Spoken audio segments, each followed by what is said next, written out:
Oke, selamat siang teman-teman, selamat pagi atau selamat sore di tempat Anda berada sekarang. Nah, kita hari ini belajar terkait materi hormon. Kenapa di dalam biokimia hormon ini di menjadi salah satu materi ya yang dipelajari karena di dalam metabolisme hormon itu memiliki kunci sebagai kunci utama apabila kita melaksanakan atau sedang mencari energi gitu ya. Nah, hormon yang paling utama yang kita ketahui yaitu insulin gitu ya. Kita juga tahu hormon lawannya yaitu glukagon. Nah, untuk hari ini kita akan bahas materi terkait hormon. Apa sih sebetulnya hormon itu? Hormon berasal dari bahasa Yunani yang berarti menimbulkan atau membangkitkan. Jadi sebetulnya hormon ini adalah sinyal awal yang diterima oleh tubuh kita untuk melakukan sesuatu. Jadi kayak gini, kalau kita tahu ya, kalau dari satu rumah ke rumah lain untuk memberitahu nanti ada yang memberikan pesan seperti itu ya.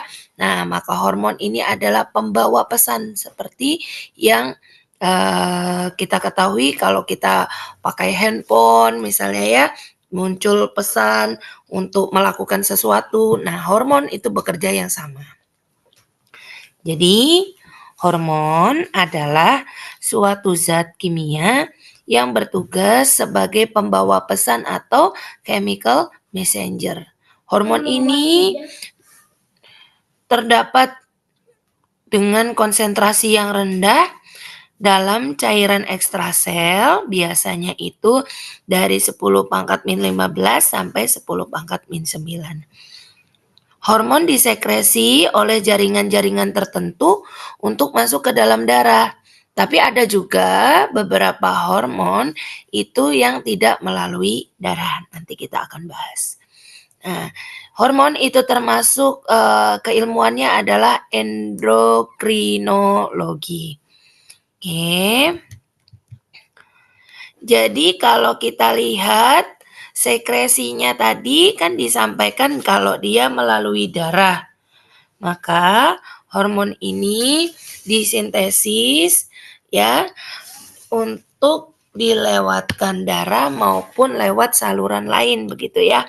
Jadi hormon disintesis dalam suatu jaringan diangkut oleh sistem sirkulasi untuk bekerja pada organ lain, maka disebut dengan fungsi endokrin. Hormon yang bertindak setempat di mana dia dilepaskan tanpa melalui sirkulasi ya. Nah, ini disebut dengan sistem parakrin. Kemudian ada juga hormon yang bekerja untuk dirinya sendiri. Itu disebut dengan autokrin. Ya, jadi kalau kita lihat kalau di sini ada sel target, kemudian di sini ada glandula selnya yang menghasilkan hormon, mensekresi hormon, maka nanti akan melalui pembuluh darah, ini disebut dengan sistem endokrin. Tapi kalau di sini ada gland selnya, kemudian ini ada sel target, dia tidak melewati pembuluh darah seperti yang di sini, berarti dia disebut dengan parakrin. Yang terakhir, dia yang menghasilkan, dia juga yang menjadi sel target, itu disebut dengan autokrin. Kalau kita lihat, reseptor hormon itu ada banyak sekali. Reseptor hormon merupakan molekul pengenal spesifik dari sel tempat hormon itu berikatan sebelum memulai efek biologisnya. Umumnya, pengikatan hormon reseptor ini bersifat reversibel atau non-kovalen. Jadi dia hanya memberikan sinyal, oh saat ini tubuh kita butuh apa. Nanti setelah terikat, nanti dia bisa lepas. Oke, jadi dia sifatnya reversibel. Reseptor hormon ini bisa terdapat di permukaan sel atau di membran plasma. Tapi ada juga beberapa reseptor hormon ini yang intraseluler atau di dalamnya. Jadi interaksi hormon dengan reseptor akan memberikan sinyal pembentukan senyawa yang disebut dengan second messenger. Struktur reseptor hormon mempunyai sedikitnya dua daerah. Jadi kalau kita kenal dua daerah domainnya ini, yang pertama ada yang disebut dengan domain pengenal. Dan yang satunya adalah regio sekunder yang berguna untuk menghasilkan sinyal yang merangkaikan pengaturannya ke beberapa fungsi intrasel. Seperti ini. Reseptor untuk hormon glukokortikoid. Ini mempunyai beberapa domain fungsional, yaitu regio pengikat hormon yang berada di dalam bagian terminal dari karboksil. Kemudian ada regio pengikatan DNA yang berdekatan. Sedikitnya dua regio yang mengaktifkan transkripsi dari genetiknya. Dua regio ini bertanggung jawab atas translokasi reseptor dari sitoplasma ke nukleus. Regio yang mengikat protein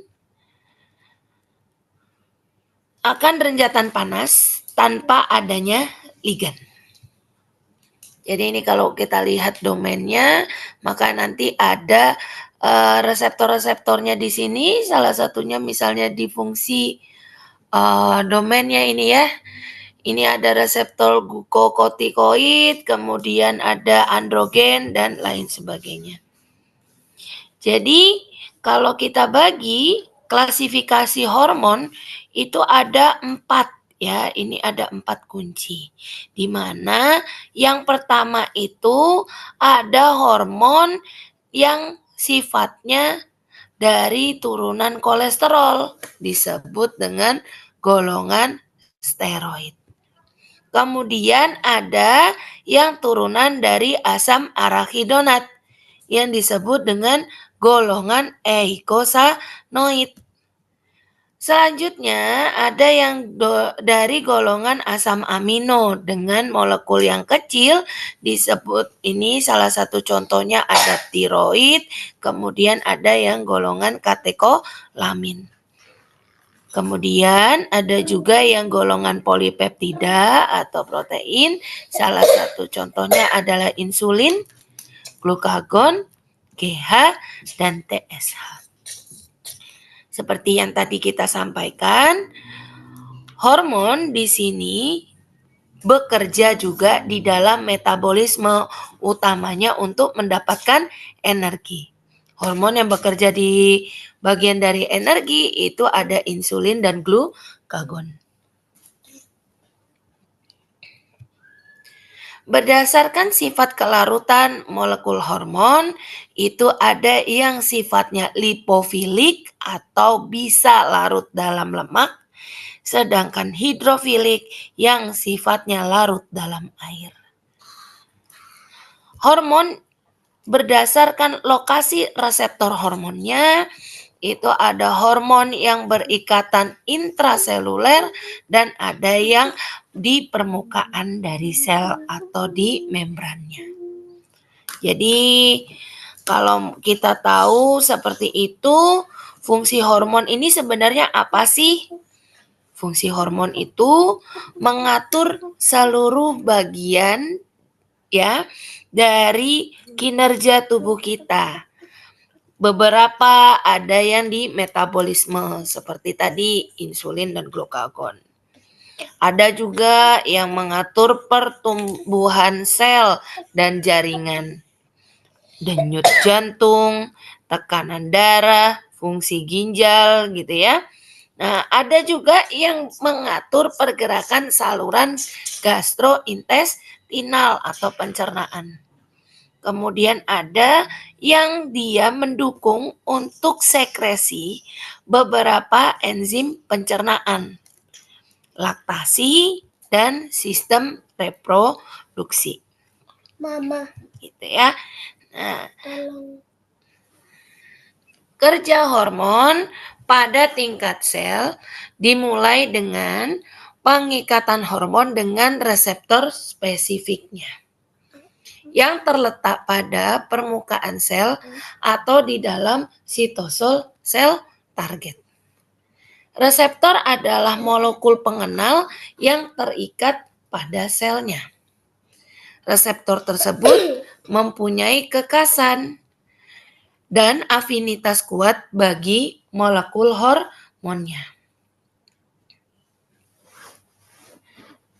Reseptor untuk hormon-hormon peptida dan amina yang larut dalam air tidak segera menembus ke membran selnya, namun terletak di permukaan luas dari sel target.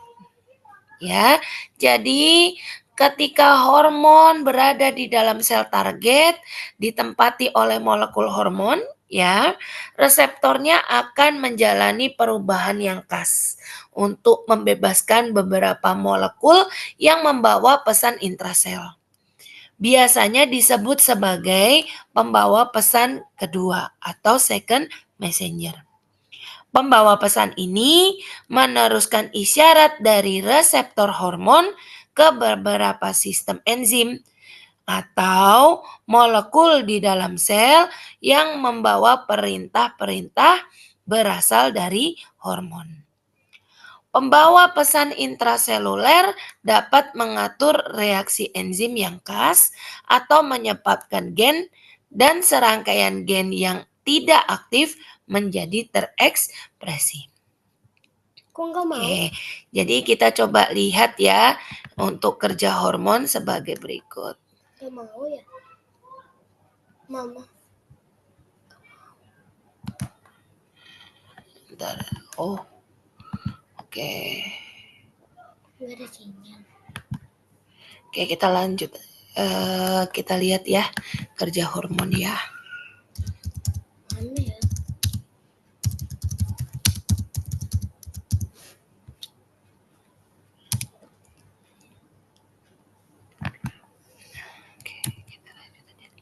Oke, jadi kalau kita lanjutkan ya, hormon itu tadi sudah kita bahas ada beberapa tempat yang dia bekerja di sana. Yang pertama ada di sistem reproduksi. Pada perempuan dan laki-laki ini berfungsi untuk mendefinisikan ya siapa laki-laki dan siapa perempuan. Utamanya kalau perempuan itu bisa menstruasi gitu ya. Jadi hormon-hormon terkait dengan reproduksi ini bisa mengatur kerja dari sistem reproduksi baik di laki-laki maupun perempuan. Makanya kalau terjadi gangguan hormonal di bagian ini itu cukup beresiko gitu ya, terjadinya penyakit-penyakit yang cukup berbahaya. Salah satu contohnya adalah PCOS gitu ya, yang kita ketahui. Kemudian growth hormone dan development. Jadi hormon untuk pertumbuhan ini sangat dibutuhkan oleh tubuh utamanya dari mulai kita kecil. Terhambatnya hormon pertumbuhan atau hormon pembentukan maka bisa membuat seseorang menjadi kerdil atau memperlambat dari kinerja tubuhnya. Kemudian maintenance dari lingkungan ya di sini ya, lingkungan internal dari tubuh kita itu juga membutuhkan hormon. Selain itu juga produksi energi yang bisa disimpan atau digunakan. Nah, ini beberapa bagian yang menjadi tempat sekresi dari hormon. Jadi yang pertama ada pineal ya di bagian otak. pituitary dan hipotalamus, kemudian tiroid gitu ya. Di kulit juga ada menghasilkan kelenjar adrenal di bagian ginjal ya. Kemudian ada pankreas, ovarium, dan testis. Ini kalau di perempuan, ini kalau di laki-laki. Ya. Jadi hormon hipofise atau hipotalamus disekresikan oleh hipotalamus ini bisa 3 sampai 15 residu dari asam amino. Ini ketika diperiksa gitu ya, diambil, maka kita menemukan hormon-hormon ini dibentuk dari 3 sampai 15 residu asam amino. Kemudian hormon hipotalamus tidak memasuki sirkulasi keseluruhan, tetapi disalurkan langsung ke kelenjar hipofise yang dekat melalui pembuluh khusus. Kelenjar hipofise terdiri dari 2 bagian dengan asal embrio yang berbeda, yaitu dari lobus anterior dan posterior. Oke, kita lanjut. Jadi kalau dari hipofise anterior itu akan menghasilkan hormon-hormon tropik dan tropin yang mempunyai afinitas terhadap tingkat kelenjar endokrin yang merangsang kelenjar ini. Kemudian ada kortikotropin merangsang korteks adrenal dan tirotrofin. Kemudian merangsang kerja dari tiroid untuk mengekskresikan tirosin dan triidotironin. Hormon epifise anterior berada di bawah kendali hormon-hormon hipotalamus dan mengekskresikan sejumlah hormon yang mengatur pertumbuhan. Ya. Jadi dalam fungsi endokrin dia dapat mengaruhi metabolisme dalam jaringan. Jadi apa aja sih hormon-hormonnya? Nah, hormon hipofise anterior itu ada hormon GH atau hormon pertumbuhan, prolaktin, korionik, somatomamotrofin. Kemudian ada hormon glikoprotein dan proopiomelanokortin. Ini adalah hormon pertumbuhan atau hormon GH ya. Ciri khasnya dia punya berat molekul 22.000. Oke. Jadi reseptornya ada sitokin hematopoietin dan reseptornya ini berupa protein yang punya berat molekul 70.000 ya. Jadi tadi sudah disampaikan kalau growth hormone ini kurang, orangnya bisa menjadi kerdil seperti itu ya. Jadi hormon ini biasanya digunakan untuk pertumbuhan pasca natal dan metabolisme normal pada karbohidrat, lipid, dan nitrogen untuk protein ya. Kemudian ada prolaktin. Prolaktin ini hormon protein yang berat molekulnya 23.000. Oke. Jumlahnya ini akan meningkat pada masa kehamilan. Jadi reseptornya ada mirip seperti untuk yang growth hormone ya. Tadi kita ingat ada berat molekulnya adalah 70.000 gitu ya. Nah, dia bekerja di mana? Ini mengawali kalau di manusia gitu ya atau gajah dan lain sebagainya yang sistemnya mamalia gitu ya. Ya, kalau manusia masukin mamalia itu ya. Tapi di manusia juga ada untuk mempertahankan laktasi ya. Jadi dia mengawali laktasi pada mama. Kemudian kadar fisiologinya itu akan bekerja pada jaringan payudara yang didukung dengan hormon seks dari wanita. Oke.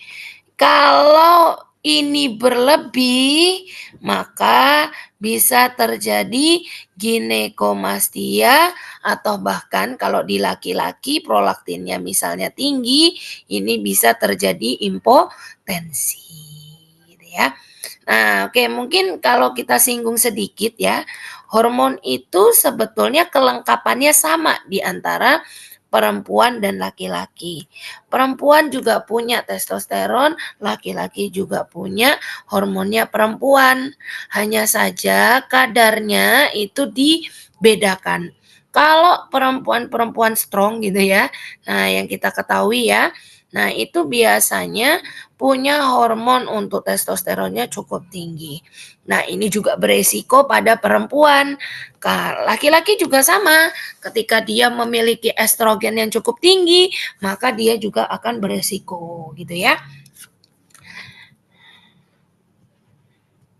Oke, kemudian kita lanjut. Di sini ada beberapa hormon lagi, yaitu hormon glikoprotein gitu ya.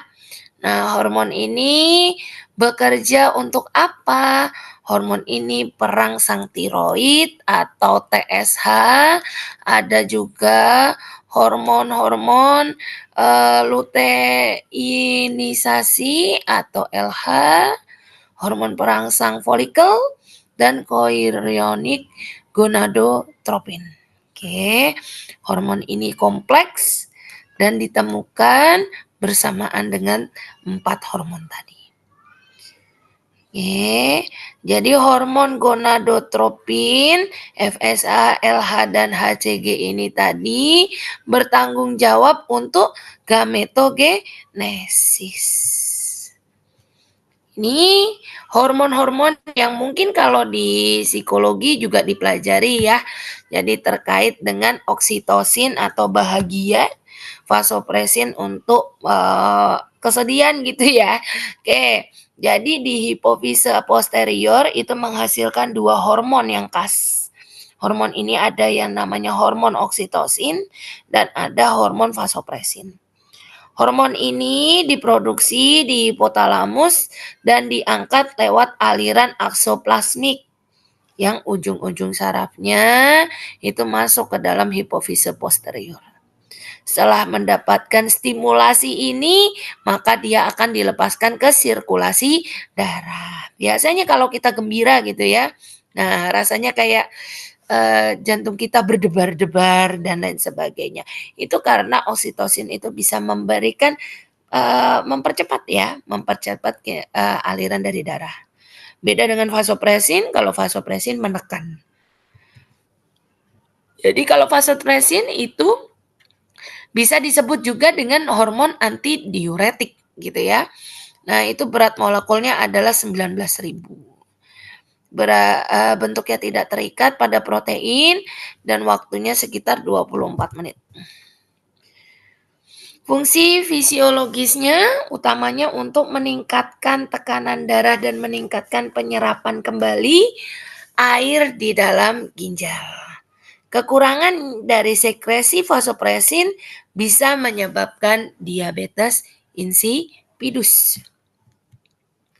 Sedangkan oksitosin yang punya berat molekul 21.000 ini bekerja untuk otot-otot polos terutama di dalam uterus.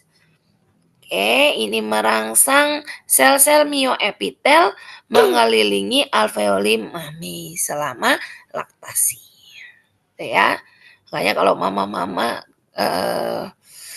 lagi menyusui itu harus gembira itu karena oksitosinnya itu harus dimunculkan begitu ya. Nah, sehingga nanti air susu yang dihasilkan bisa cukup banyak. Jadi kalau kita lihat dari hipotalamus, maka inilah hormon-hormon itu. Oke. Kemudian lanjut ke hormon tiroid, gitu ya. Kelenjar tiroid mensekresikan 2 hormon, ada L-tiroksin dan L-triiodotironin. Oke, hormon-hormon ini membantu kecepatan untuk perkembangan jaringan dan metabolisme. Ini beberapa strukturnya. Oke, jadi sintesis dari hormon tiroid itu berlangsung pada folikel kelenjar tiroid yang terdiri atas satu lapis sel epitel yang mengelilingi limen. Sel yang memekatkan yodium dan mengsekresikannya ke dalam lumen gitu ya. Nah, selanjutnya residu tirosin yang teriodinasi bergabung menjadi T3 dan T4. Reseptor hormon tiroid terletak pada inti dan berhubungan dengan kromatin. Hormon tiroid dibawa oleh darah ke daerah targetnya. Sebagian besar jaringan dirangsang oleh hormon-hormon tiroid, pengecualian pada jaringan otak dewasa dan jaringan reproduktif. Nah, ini ya kita harus tahu kalau hormon di tiroid ini akan berpengaruh sekali kepada kinerja dari metabolisme di hati dan otot ya. Jadi ini juga mempengaruhi metabolisme di dalam tubuh kita. Jadi kalau tiroidnya lagi membengkakkan, biasanya orangnya jadi laju metabolismenya kecil ya. Kalau dia kecil, laju ininya besar gitu ya. Kecil dan besar. Jadi ini ya tadi ya, kalau terjadi pembengkakan itu lajunya bisa sangat besar. Jadi hipertiroidisme ini bisa mempengaruhi laju basal metabolit kita ya. Jadi bisa semakin cepat. Orangnya juga cenderung hiperaktif gitu ya, karena banyak sekali dihasilkan energi. Sedangkan kalau pada hipotiroidisme ini kebalikannya. Jadi lamban gitu ya metabolismenya sehingga bisa terjadi kegagalan pertumbuhan hingga retardasi mental. Oke. Terus ada hormon-hormon yang mengatur kalsium di mana kalsium plasma terbentuk dalam 3 bentuk. Yang pertama dalam senyawa kompleks dengan asam-asam organik, kemudian bentuk terikat protein, dan terionisasi. Mungkin untuk hormon, ini yang bisa kita sampaikan untuk hari ini. Terima kasih, selamat siang.